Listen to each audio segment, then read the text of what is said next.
everyone, welcome to the third and final installment of this month's Digest. I'm John Tatey, editor of the Gameological Society, and I'm here with Chris Plant, editor-at-large for Polygon, and our journey is almost at an end. We are almost ready to finish Not to mention our pizzas. Our cheesy bread. Yeah.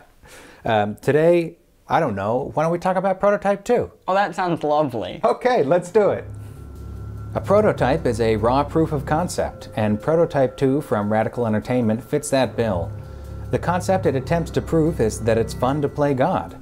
Your character, James Heller, is infected with a virus that gives him titanic strength, speed, jumping ability, vision, hearing, and probably a bunch of other superhuman abilities the game doesn't even tell us about. Maybe he could win a pie-eating contest.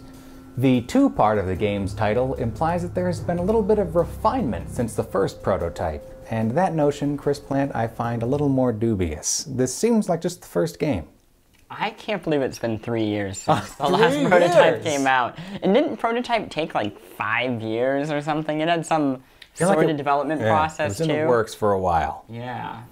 There's not too many frills about it. It is just about being super powerful. You can practically fly from the outset. You can sprint up the sides of buildings, and it all feels pretty good. This game knows how to move, right? It feels incredible, I think. I think you hold down the right trigger and suddenly you can just walk on anything. You can do anything. And it does it pretty gracefully. So if you're like, you can walk from car to car, and you jump off a car and you always land on something that isn't the ground. It's like when you played Hot Lava as a kid, like you're always like landing on a bench, you just land on another person or something, and you jump up on the wall. And it also rewards you for that, which feels good too. Like, you keep saying like personal best, and it's like, you ran across a wall for... You're always getting a personal best. While. You're the champion of yourself at every moment. You have this incredible strength, you can beat anyone up, and a message comes up that it says if you collect all the black boxes in this neighborhood, you'll get a virus that makes James Heller ultra powerful. And I'm just thinking, how powerful do I need to be? But you find out pretty quickly just how horrible that is. Yes. Because from pretty early on, you have the ability to just slice people in two. That's your initial power. Yeah. But the one that follows that up is the power to fire a black ball of spittle from hell that hits one person and then pulls in everything within about 30 yards into that person. Right. And when I say everything, it could be like a semi or just like a big piece of rock or anything. It's horrible looking. It looks like Spider-Man like at his worst when you see this power.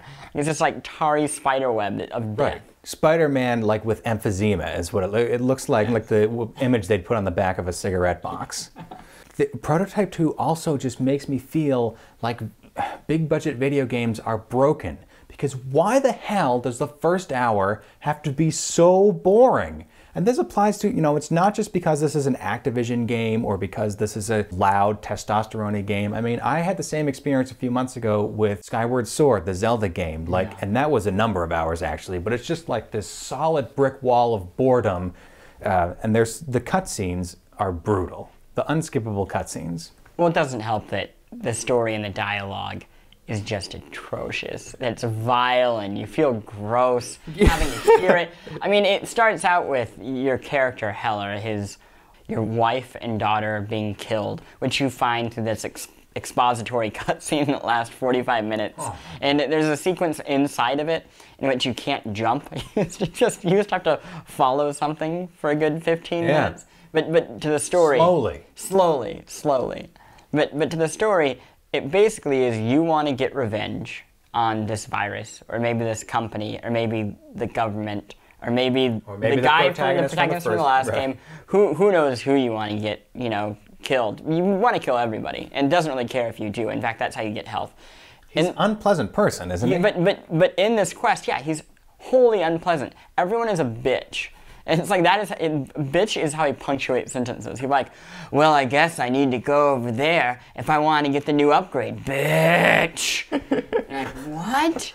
I think I was stunned by the amount of the F word in this. Oh, there's a lot of F word. I think there's a lot more F word than there is bitch.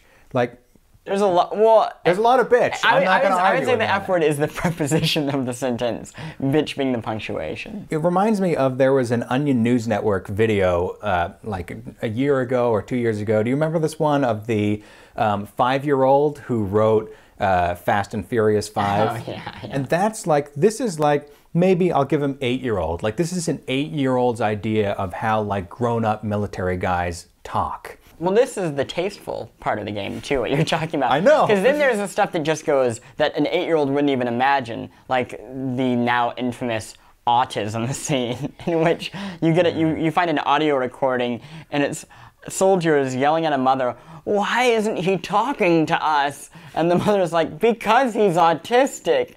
And they're like, "Oh, I don't know about that, ma'am." And then you just hear him unload like 3 machine guns into this kid and her screaming.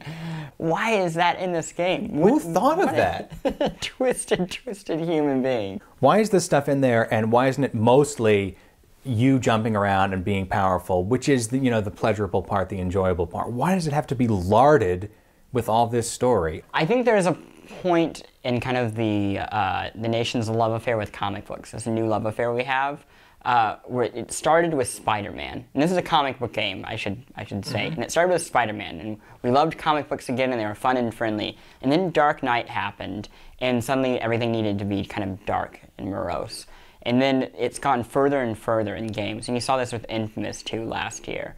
And suddenly now you have to have the choice to play as the villain too.